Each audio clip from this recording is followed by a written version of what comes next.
नमस्कार। तो अब वक्त हो गया है वीकेबी टॉप 10 का। तो आइए देखते हैं देश और दुनिया की टॉप 10 खबरें। हरियाणा के पूर्व सीएम ओम प्रकाश चौटाला जल्द ही जेल से बाहर आ सकते हैं। चौटाला को जेटीबी भर्ती घोटाले में जेल हुई थी। तिहाड़ जेल प्रशासन ने उनके वकील अमित साहनी को बताया कि चौटाला की सजा पूरी हो चुकी है और वह स्पेशल परमिशन के हकदार है। फिलहाल कोरोना के चलते ओम प्रकाश चौटाला पैरोल पर जेल से बाहर है। सरेंडर करने के बाद उन्हें फिर से आवेदन करना होगा। कागजी कार्रवाई शुरू कर दी गई है। उनके बाहर आते ही प्रदेश की राजनीति में उबाल आना तय है। बिहार में नेता प्रतिपक्ष तेजस्वी यादव ने मुख्यमंत्री नीतीश कुमार पर जोरदार हमला बोला है। लोजपा की टूट के लिए जेडीयू और नीतीश कुमार को मास्टरमाइंड बताते हुए कहा कि जनता पूरा खेल देख रही है। लोजपा को 2005 और 2010 में भी तोड़ने का प्रयास किया गया था।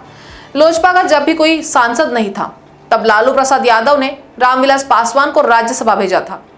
नीतीश कुमार जितना ध्यान दूसरी पार्टियों को तोड़ने में लगाते हैं उतना ध्यान बिहार के विकास में लगाते तो बेहतर होता।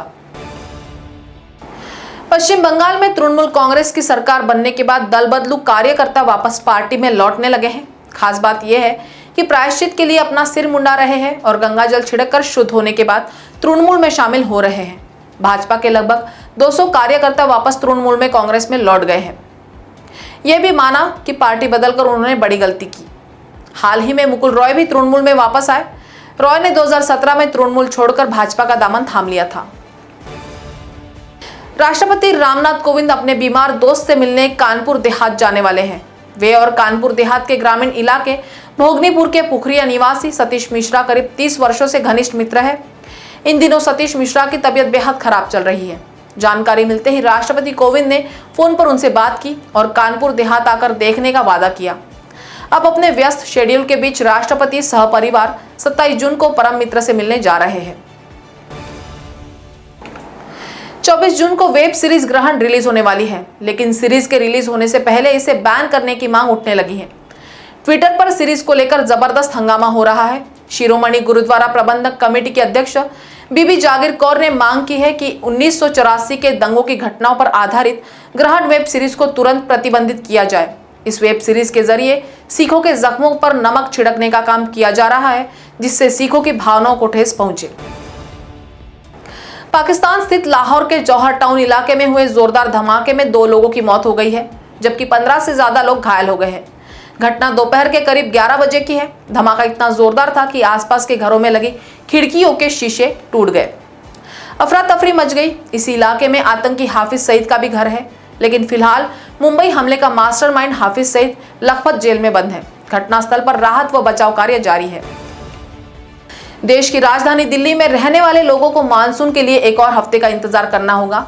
भारतीय मौसम विभाग का कहना है कि कम से कम अगले 7 दिन तक दिल्ली समेत देश के बाकी हिस्सों में मानसून के आगे बढ़ने की संभावना नहीं है। जब तक मानसून की बारिश नहीं होती तब तक दिल्ली वासियों को उमस भरे मौसम को झेलना होगा।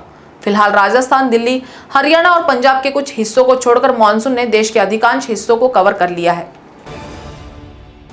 बेटे की उम्र 18 साल हो जाती है तभी पिता का उसके प्रति दायित्व खत्म नहीं होता। दिल्ली हाईकोर्ट ने एक मामले की सुनवाई करते हुए ये बात कही। कोर्ट ने लड़के के पिता को हर महीने उसकी मां को 15,000 रुपए मासिक खर्च देने को कहा है, जिससे उसने तलाक ले लिया है। अदालत ने कहा कि लड़के के ग्रेजुएशन पूरे करने तक या फिर उसके कमाई शुरू करने तक पिता को यह भत्ता देना होगा। अरबों रुपए के घोटाले के आरोपी विजय माल्या, नीरव मोदी और मेहुल चोकसी को प्रवर्तन निदेशालय ने तगड़ा झटका दिया है। ईडी ने उनकी जब्त की गई संपत्ति का एक हिस्सा सरकारी बैंकों और केंद्र को ट्रांसफर कर दिया है। ईडी ने आज एक बयान में ये जानकारी दी। ईडी के मुताबिक इन लोगों की 18 करोड़ 170.2 करोड़ रुपए की संपत्ति जब्त की गई थी, जिसमें से 9 करोड़ 371.17 करोड़ रुपए के एसेट्स बैंकों और केंद्र सरकार को ट्रांसफर कर दिए गए थे। 21 जून को देश भर में कोरोना वैक्सीनेशन कार्यक्रम नए अंदाज में शुरू हुआ। इस दिन सरकार ने रिकॉर्ड वैक्सीनेशन का लक्ष्य रखा था। मध्य प्रदेश ने सबसे ज्यादा 16 लाख से ज्यादा वैक्सीनेशन का दावा कर सबको चौंका दिया। कांग्रेस नेता जयराम रमेश ने इस दावे पर सवाल खड़े कर दिए। जयराम रमेश ने ट्वीट किया कि जहां 21 जून को 16 लाख से ज्यादा वैक्सीनेशन किए गए, वहीं 22 जून को 5,000 का आंकड़ा भी पार नहीं हुआ। ये बेवकूफ बनाने की कोशिश है। तो टॉप 10 के खबरों में अभी इतना ही। आपसे फिर मुलाकात होगी, तब तक बने रहिए वीकेबी न्यूज के साथ। नमस्कार।